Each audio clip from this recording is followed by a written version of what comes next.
Ben-Hadad Raja Aram mengumpulkan seluruh tentaranya. 32 orang raja bersama-sama dia, beserta kuda dan kereta. Lalu ia maju, ia mengepung Samaria dan memeranginya.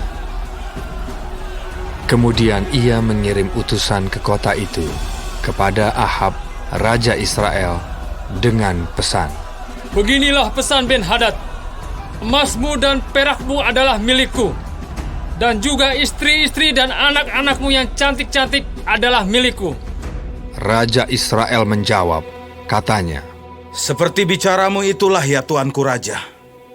Aku ini, dengan segala yang ada padaku, adalah milikmu. Sesudah itu, utusan-utusan itu kembali dan berkata, Beginilah pesan Ben-Hadad. Memang aku telah menyuruh orang kepadamu mengatakan, emas dan perakmu, istri-istri dan anak-anakmu harus kau serahkan kepadaku. Tetapi besok kira-kira pada waktu ini, aku akan menyuruh pegawai-pegawaiku kepadamu, dan mereka akan menggeledah rumahmu dan rumah pegawai-pegawaimu. Maka segala yang mereka lihat dan ingini, akan mereka ambil dan mereka bawa. Lalu Raja Israel memanggil semua tua-tua negeri itu dan berkata, Camkanlah! Orang ini mengikhtiarkan kecelakaan kita, sebab ia telah menyuruh orang kepadaku, meminta istri-istriku, anak-anakku, emas dan perakku, dan aku tidak menolak memberikannya kepadanya. Lalu kata semua tua-tua dan segenap rakyat itu kepadanya, Jangan dengarkan! Jangan luluskan! sebab itu ia berkata kepada utusan-utusan Ben-Hadad, Katakanlah kepada tuanku raja, segala yang pertama kali kau suruhkan kepada hambamu ini, aku akan melakukannya. Tetapi tuntutan yang kemudian ini tidak dapat kupenuhi.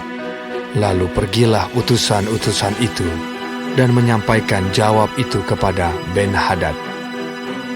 Ben-Hadad menyuruh orang kepada Ahab dengan pesan, Beginilah kiranya para Allah menghukum aku.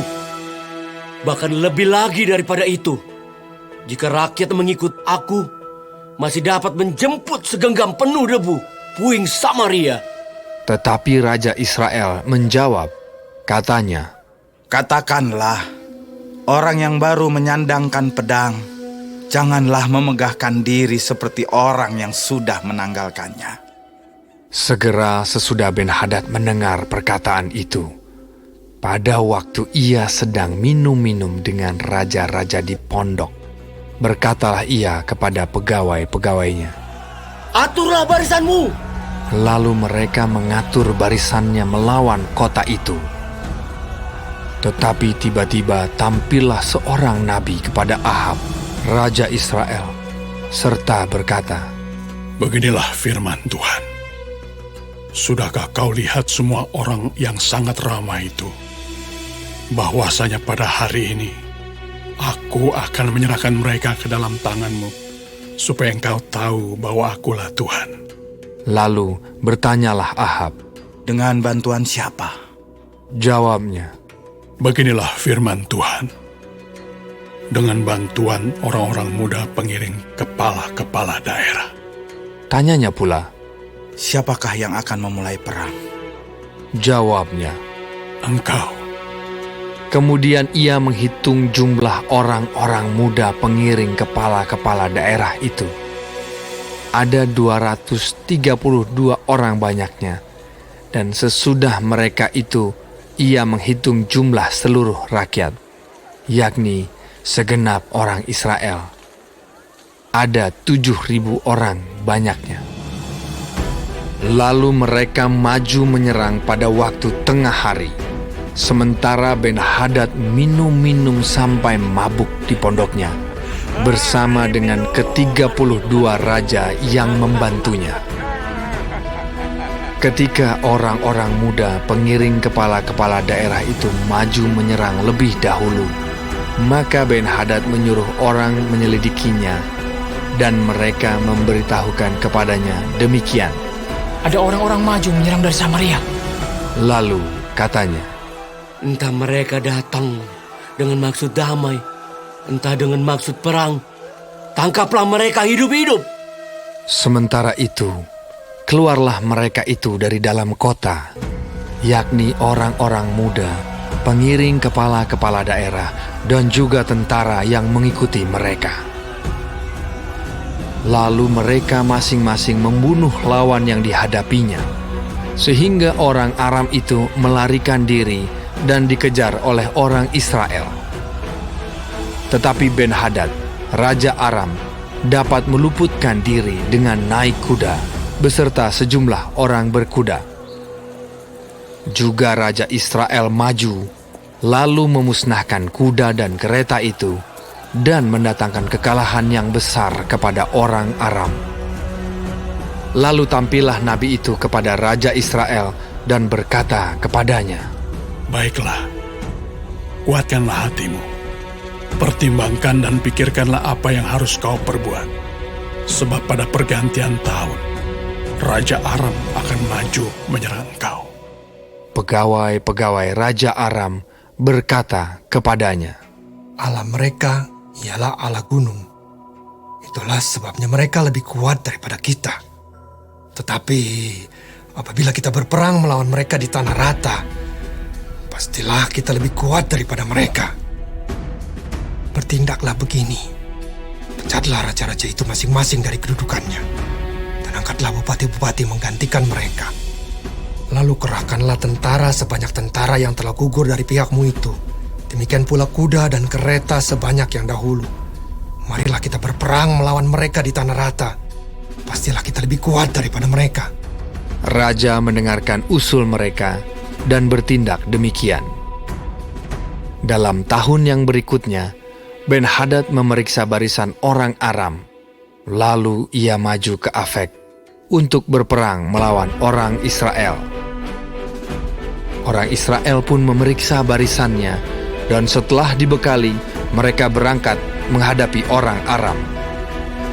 Orang Israel berkemah di hadapan mereka seperti dua kawanan kambing, sedang orang Aram telah datang membanjiri negeri itu. Maka tampillah abdi Allah dan berkata kepada Raja Israel, Beginilah firman Tuhan. Oleh karena orang Aram itu telah berkata, Tuhan ialah Allah gunung dan bukan Allah dataran, maka aku akan menyerahkan seluruh tentara yang besar itu ke dalam tanganmu, supaya kamu tahu bahwa akulah Tuhan. 7 hari lamanya mereka berkemah berhadap-hadapan. Tetapi pada hari yang ke-7, mulailah pertempuran. Dan pada suatu hari, orang Israel menewaskan 100.000 orang berjalan kaki dari orang Aram itu. Orang-orang yang masih tinggal melarikan diri ke Afek, ke dalam kota. Tetapi temboknya roboh menimpa ke-27.000 orang yang masih tinggal itu. Sementara itu, Ben-Hadad melarikan diri dan masuk ke kota dan bersembunyi dari satu kamar ke kamar yang lain. Lalu berkatalah pegawai-pegawainya kepadanya, Ketahuilah, kami telah mendengar bahwa raja-raja kaum Israel itu adalah raja-raja pemurah. Marilah kita menaruh kain kabung pada pinggang kita dan tali pada kepala kita, dan dengan demikian keluar menghadap Raja Israel. Barangkali ia akan menyelamatkan nyawamu. Lalu mereka melilitkan kain kabung pada pinggang mereka dan tali pada kepala mereka. Kemudian mereka pergi menghadap Raja Israel sambil berkata, Hambamu Ben-Hadad berkata, kiranya tuanku membiarkan aku hidup. Jawabnya, Masih hidupkah dia? Dia saudaraku. orang-orang itu menganggap hal itu sebagai tanda yang baik. Maka segeralah mereka berpegang pada perkataannya itu, lalu berkata, Memang saudaramu Ben-Hadad. Sesudah itu, berkatalah Ahab, Pergilah, ambil dia. Jadi keluarlah Ben-Hadad mendapatkan dia, lalu diajak naik ke atas kereta.